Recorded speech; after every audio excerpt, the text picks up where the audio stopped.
Love yourself enough to live a healthy lifestyle. That's quite a statement, isn't it? It really is. It sounds simple on the surface. Right. But what does it really mean, beyond just like eating well and going to the gym? Is it just physical stuff? That's exactly what we want to unpack today. Because, No. yeah, it goes way deeper than just diet and exercise tips. Okay. We're looking at this idea of finding a way to stay centered, to have purpose, and to genuinely care for yourself, even when things get completely chaotic, Right. which they do. Oh, they definitely do. Life throws curveballs, so it's about that inner steadiness. Precisely. That unwavering core right in the middle of the storm. Got it. And we've got some interesting sources to guide us, right? We do. A really rich mix, actually. We're starting with a reflection from June 19th that really sparked this whole thing. And then Yippee. we're pulling in wisdom from, the big thinkers, Marcus Aurelius, Buddha. Classics. Absolutely. Right. But we're blending that with modern voices, too. People like Ryan Holiday, Kevin Kelly, the incredible Maya Angelou, James Baldwin, even Leonardo da Vinci and Chuck Palahniuk, plus some really insightful personal notes from a listener. Wow, that's quite a lineup. So what's the goal? What are we hoping people take away from this deep dive? Well, think of it as a shortcut, maybe.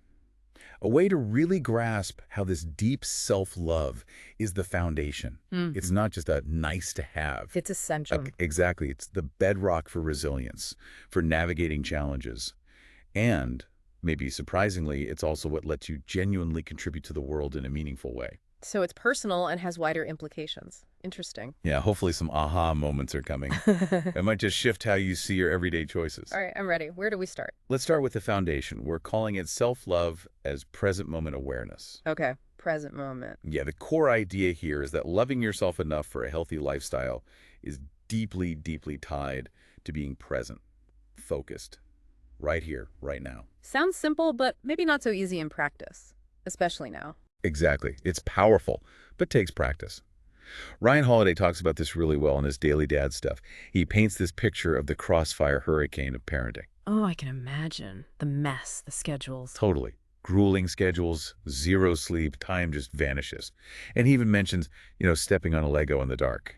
That specific yelp. Ah, yes. The ultimate parental agony. I know that sound. Right. It's pure chaos sometimes.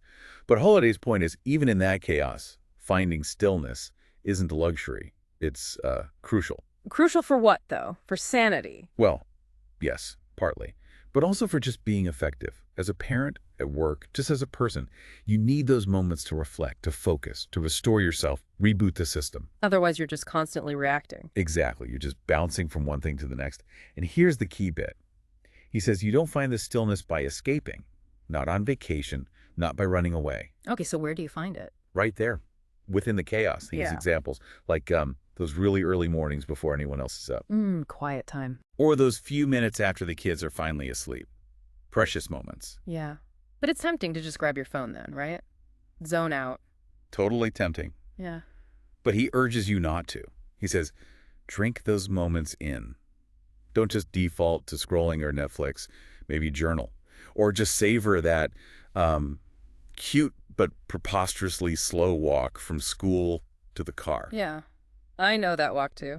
Okay, so be present even in those small, maybe annoying moments. Yes. Soak up the quiet. He says, store these moments in your soul so you can have them always. It's quite poetic, actually. Wow. Slow them in your soul. And he finishes with, find the stillness. So much depends on it. That line just, it hits you, doesn't it? Makes you rethink those little gaps in the day. It really does. It changes stillness from being about nothing happening to being about how you are within whatever is happening. Perfectly put. And this connects beautifully to what Marcus Aurelius talks about, from the Daily Stoic. Ah, the Stoics. Always relevant. What does Aurelius say? He gives this warning, basically. He says, don't let your reflection on the whole sweep of life crush you. Don't get lost worrying about all the bad things that might happen down the road. Okay, so don't get overwhelmed by the big picture. Exactly. His advice is simple. Yeah. Focus on the present situation, right now. And ask yourself honestly, is this moment truly unbearable? Usually the answer is no. That's interesting. How does he say we manage tough things then? Like really impressive or scary stuff? He suggests it's because we get too busy with the details to let the whole sweep of the situation crush us. We're focused on the immediate task. Like you're not thinking about the whole mountain, just the next step. Precisely. Which reminds me instantly of that Chuck Palahniuk line from Lullaby. Oh, yeah. What's that? The trick to forgetting the big picture is to look at everything close up. Huh. Cynical, but maybe true. So focus on the details to avoid being overwhelmed by the totality. Exactly. Sometimes the big picture paralyzes you, right? It's too much. Aurelius and Peleniuk are both saying, focus on the now, the immediate thing in front of you. Like the tightrope walker. They're not looking down. Right. They're looking at their feet. One step, Mm-hmm. then the next. Or that winning sports team, they're focused on the next play, not the whole championship game yet. Everything else is extraneous. Bringing your whole attention to the manageable moment. Makes sense. Yeah. It's about managing your focus. Okay, so we have Holiday on finding stillness in the chaos and Aurelius and Polaniuk on focusing intently on the present, the close-up view. These are powerful ideas. Definitely. But let's connect it back. For someone trying to, build healthier habits, maybe struggling a bit, how do these ideas, stillness and present focus, really explain what it means to love yourself enough for that healthy lifestyle? It can feel like such a battle sometimes. That's a great question because the connection isn't always obvious. But what's fascinating, I think, is that both Holiday and Aurelius are essentially describing the same core skill. It's the ability to focus your attention right here, right now, without getting hijacked. Hijacked by what? By the chaos? By the chaos outside, sure, but also by the chaos inside. Think about why we often struggle with healthy habits. A lot of the time, we're stuck, right? Stuck how? We're either drowning in regret about past choices. Yeah. Ugh, I blew it yesterday, so what's the point today? Yeah, been there. The guilt spiral. Totally. Or we're completely overwhelmed by anxiety about the future. I have so much to change, it feels impossible. Where do I even start? That massive mountain feeling. Right, the paralysis of overwhelm. Exactly. And both regret and anxiety, they pull us violently out of the only place where we can actually make a change. Which is right now. Right now. This present moment. That's the only point of action. So self-love in this context isn't just about like bubble baths and treating yourself, though those can be nice. They can be. But this is deeper. It's about tuning in this present moment, to what you genuinely need to make a conscious choice that aligns with your well-being, even if it goes against the immediate urge. Okay, can you give an example? Make it concrete. Sure. Let's say you wake up, you're exhausted. Your plan was to go for a walk, but man, the bed feels good. Yeah. The temptation to skip it is huge. Yep, familiar feeling. Okay, so self-love in that moment isn't automatically giving in to staying in bed. It's also not forcing yourself out purely from guilt, like, ugh, I have to. So what is it then? It's pausing. Finding that little bit of inner stillness Holiday talks about. And asking yourself, genuinely, without judgment, what does my body actually need right now? Okay. Listening. Yeah. And maybe the honest answer is more sleep. Maybe your body is truly depleted, and honoring that need is the most loving act right then. That's self-care. Right. Or maybe you check in, and deep down you recognize that actually the gentle movement, the fresh air, that's what will truly revive you and center you for the day, even if it feels hard initially. So it's about discerning the authentic need versus the impulse or the habit. Precisely. It's using that present moment awareness to make a conscious, caring choice based on genuine need, not just reacting automatically from tiredness or habit or guilt. You move from reacting to responding, lovingly. That changes the whole game, doesn't it? It makes healthy choices less about a fight and more about a conversation with yourself, a compassionate one. Exactly. And that leads us perfectly into the next big idea, the paradox of control. Specifically, accepting what you can't change, like time itself, while acting on what you can. The paradox. Accepting limitations. How does that help with healthy living? Seems counterintuitive. It does seem that way at first, but Maya Angelou puts it so beautifully. She said, since time is the one immaterial object which we cannot influence, neither speed up nor slow down, add to nor diminish, it is an imponderable, valuable gift. Wow. An imponderable, valuable gift. That's powerful. Isn't it? And the implication is huge, and maybe a little sobering. We can't control how long we live. We can't stop aging. We can make healthy choices, absolutely, but there's no guarantee against illness or hardship. Time just keeps going. Right. We can't control the outcome, ultimately. Exactly. And that lack of control, that limitation, this is the paradox. It actually enhances the meaning of our healthy choices. How so? If we can't control the outcome, why bother? Because the motivation shifts. It's no longer this desperate, fear-based attempt to wrestle control over the uncontrollable future. That's exhausting and often futile. Okay. So what does it become instead? It becomes an act of gratitude. an expression of appreciation for the life, the time, the body you have right now. Ah, gratitude for the present, connecting back again. Yes, you exercise not because you think it guarantees 10 extra years, but because you want to honor the amazing life you have in this moment. You want to feel capable and vibrant now. And eating well. Same thing. Not purely to control future health variables, because you can't entirely, but because your body, this incredible thing, deserves quality fuel and respect for whatever time it has to serve you. So it shifts from fear and control to gratitude and care. Precisely. It's a profound reframing of why we do what we do. That resonates. And speaking of internal shifts, Buddha's insight fits here too, right? It is better to conquer yourself than to win 1,000 battles. Absolutely. And again, conquer yourself doesn't mean what we might initially think. It's not about harsh discipline or beating down your desires. What kind of conquest is it then? It's an internal conquest. Developing that inner capacity to choose your response consciously, to move beyond just reacting automatically based on old habits or fleeting whims. So when you love yourself enough to live healthily, You're essentially conquering those parts of yourself that would settle for less. The parts that choose immediate gratification over long-term well-being, or default to easy instead of choosing what truly nourishes you. it's an internal victory over settling. Yes. Think about a time you made a choice that felt genuinely good for you, even if it was the harder choice in the moment. Like choosing the healthy meal over the easy junk food, or going to bed instead of scrolling. Exactly. Those moments. That's the victory Buddha's talking about. It wasn't a big public battle won. It was a quiet internal triumph. You aligned your action with your deeper values, your authentic needs. A conscious, loving choice for yourself. That's it. It's internal mastery, built one small, conscious choice at a time. And the power of that accumulates. Yeah, I can see that.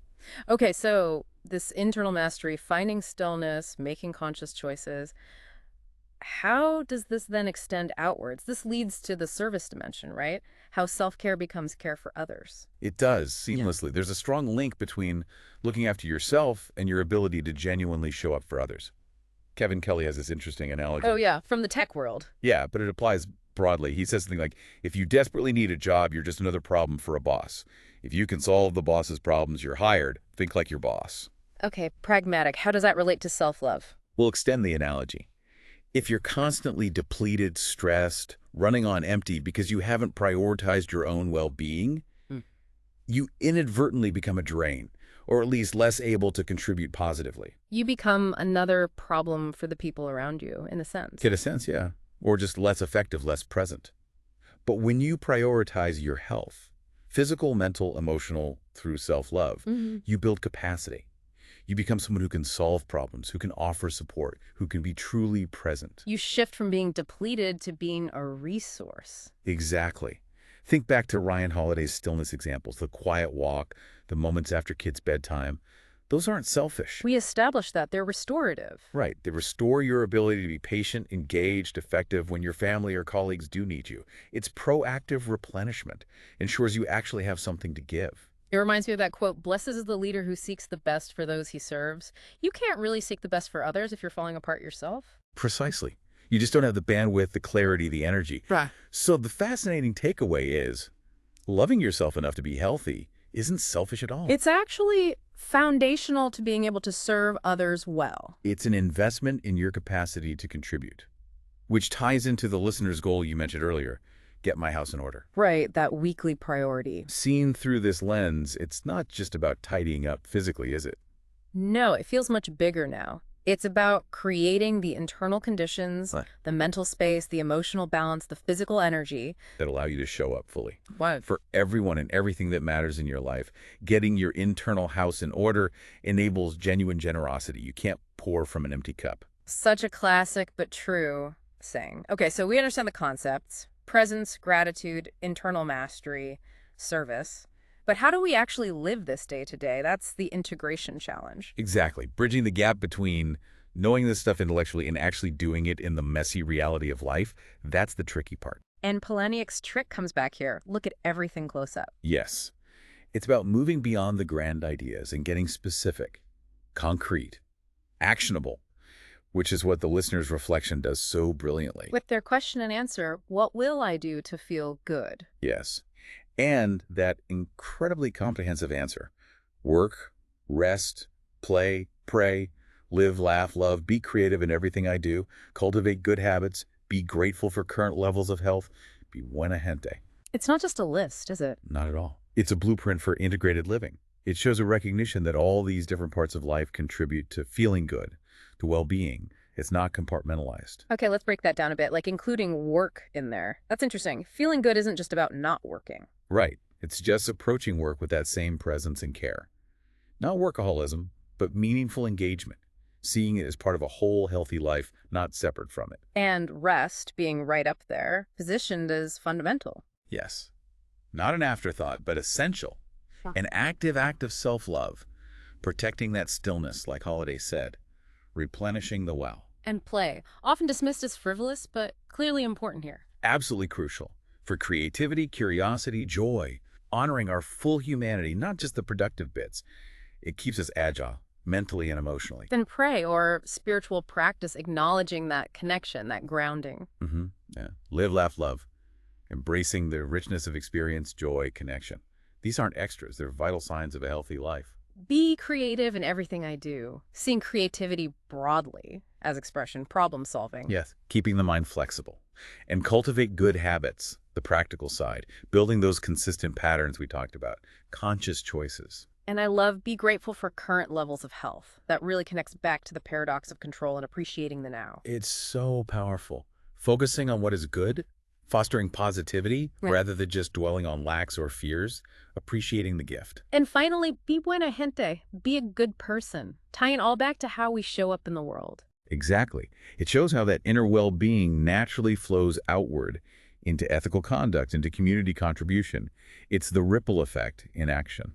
So this whole approach, it's not about a massive overhaul tomorrow. It's about finding these concrete ways to express self-love within your actual life right now. Yes, making it real, sustainable.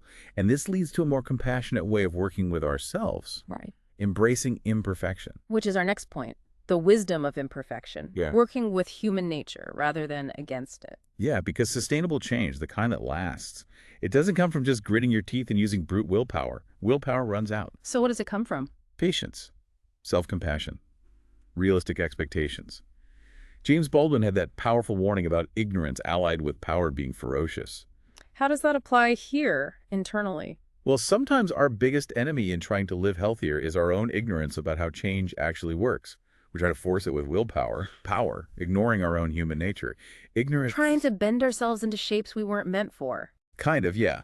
We don't understand the non-linear process, the need for patience, for self-compassion when we stumble. So we try to force it, burn out, and give up. That cycle sounds familiar. And Marcus Aurelius fits here again, too, about not being crushed by life's whole scope. Yes, he wasn't saying, ignore the future. He was saying, don't burden the present moment with the weight of everything you think you should be or do. Sustainable action only happens now. Trying to do everything at once is overwhelming. Terribly overwhelming. Oh. It's the classic pitfall with lifestyle changes, isn't it? People go all in, super intense, can't sustain it, and then crash and abandon it all or nothing. Yeah. So what's the self-love approach instead? It works with human nature, not against it. You start small. One nurturing change. Something that feels genuinely caring, not punitive. Like your example of drinking an extra glass of water. Exactly. Not as a punishment or a massive overhaul, but just because your body deserves moisture. It's a small act of care. And then once that feels natural, You gently add another small act of care, and another. It's gradual. It builds trust with yourself. It's patient accumulation, not a revolution. gentle, patient accumulation. I like that. It feels much more sustainable, more loving, actually. It is, and that leads to the long view, right? Self-love as lifetime practice. Seeing it not as a project with an end date, but as an ongoing way of being. Precisely. Leonardo da Vinci had that lovely metaphor. As a well-spent day brings happy sleep, so life well used brings happy death. Meaning the daily choices add up to the quality of the whole life. Exactly. Each small choice made from self-love builds the foundation for future well-being, for contentment.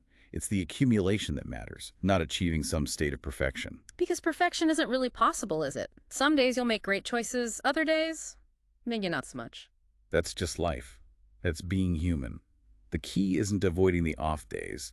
It's learning how to respond to both kinds of days, the good and the not so good, with the same underlying compassion and commitment to your well-being. Not beating yourself up when you slip, but gently guiding yourself back. Yes, that's where the listener's practice of reviewing their goals twice daily comes in. It's brilliant. Reminding themselves, what's this week's priority? Get my house in order. What will I do to feel good? It's not about rigid adherence leading to guilt if they miss something.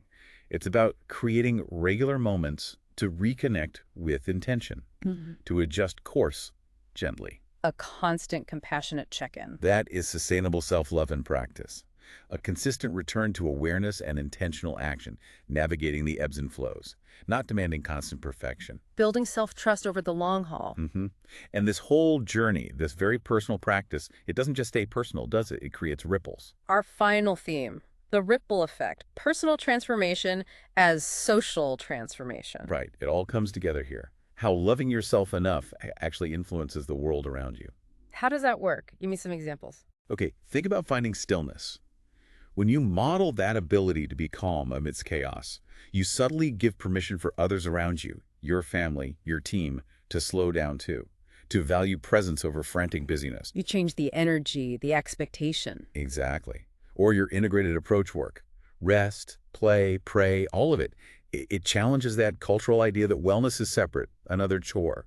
You show it's just integrated living, wholeness. Modeling a different way of being. Yes. And that intention to be buena gente, to be a good person, flowing from self-love, it clearly shows that self-care and serving others aren't opposites. They're deeply linked. When you care for yourself out of love, not fear or criticism, you just naturally interact differently. You do. You model compassion, first for yourself, then for others.